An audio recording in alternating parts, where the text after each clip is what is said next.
Le petit matin Sud Radio, 5h-7h, Benjamin Glaise. 6h40, soyez les bienvenus si vous nous rejoignez dans le petit matin de Sud Radio. La vie en vrai, retour ce matin sur le décès du pape François. On l'a appris hier soir, le souverain pontife a succombé à un AVC. C'est ce qu'a indiqué un communiqué du Vatican. Parmi les derniers moments forts qu'il a vécu, le pape François, il y a eu son déplacement en Corse en décembre dernier. Nous sommes avec Marie-Paul Mancini-Neri. Bonjour.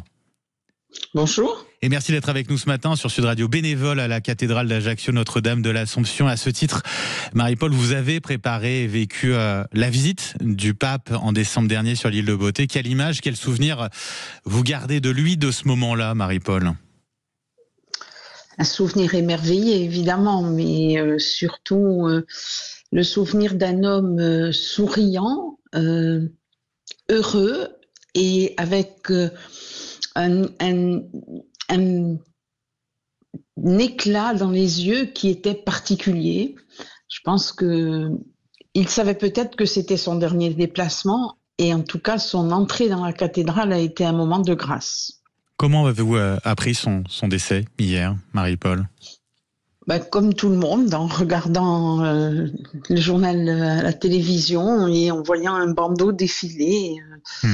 Ça n'a pas été une grande surprise. On a vu son état de santé décliner quand même pendant quelques semaines. Et pour tout vous dire, ce n'était pas une surprise et peut-être même en ce qui me concerne un moment attendu parce que je souhaitais qu'il ne souffre pas et qu'on ne connaisse pas la déchéance d'un vieux monsieur. Et j'ai trouvé que finalement ce décès, le lundi de Pâques, était probablement un signe divin qui a finalement, il a été protégé et il est parti dans de bonnes conditions. Voilà. Je sens encore en tout cas beaucoup d'émotions, Marie-Paul, ce matin. Évidemment de l'émotion, parce que d'abord c'est le Saint-Père, donc pour la catholique que je suis, ça a une signification très particulière.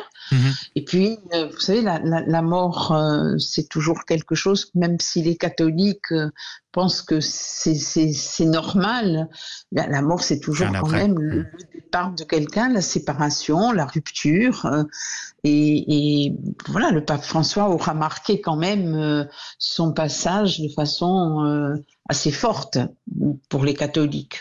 Comment l'a-t-il marqué de votre point de vue, Marie-Paul ? Qu'est-ce que vous retenez de son pontificat, du pape qu'il a été, tout simplement ?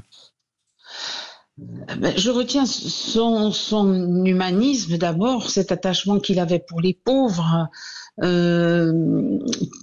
Il avait d'ailleurs choisi ce prénom de François en souvenir de Saint François d'Assise et incontestablement en peu de temps, parce que son pontificat a été relativement court, il a quand même commencé à changer un certain nombre de choses dans l'Église, et je crois aussi que c'est à lui qu'on doit, évidemment avec ceux qui l'accompagnent, les cardinaux, les évêques, les vicaires généraux, et c'est aussi à lui qu'on doit ce retour vers la religion catholique de beaucoup de jeunes. C'était très impressionnant de voir combien de jeunes participent aujourd'hui aux cérémonies en souvenir du pape.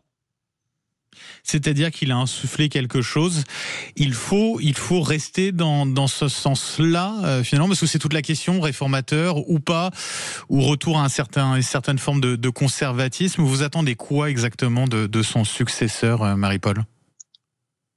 De son successeur, d'abord j'attends qu'il soit celui qui est le plus apte aujourd'hui à accompagner les catholiques dans le monde.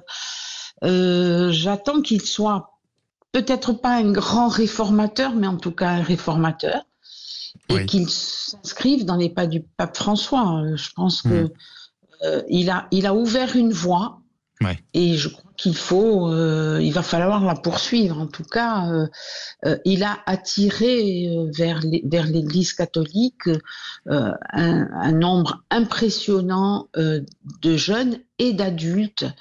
Je n'en veux pour preuve que le nombre de baptêmes qui ont été célébrés dans les églises de France et du monde au moment de la vigile pascale. Et je vous assure qu'à Ajaccio, c'était impressionnant de voir ces jeunes adultes ou des adultes déjà d'âge plus mûr venir se faire baptiser avec une ferveur que moi, en tout cas, je n'avais pas ressentie depuis très longtemps. Marie-Paul Mancinieri, un grand merci d'avoir été avec nous ce matin sur Sud Radio. Je rappelle que vous êtes donc bénévole à la cathédrale d'Ajaccio, Notre-Dame de l'Assomption, qui avait reçu le pape François en décembre dernier. Période de deuil qui s'ouvre forcément depuis hier. Merci beaucoup Marie-Paul d'avoir été avec nous ce matin sur Sud Radio.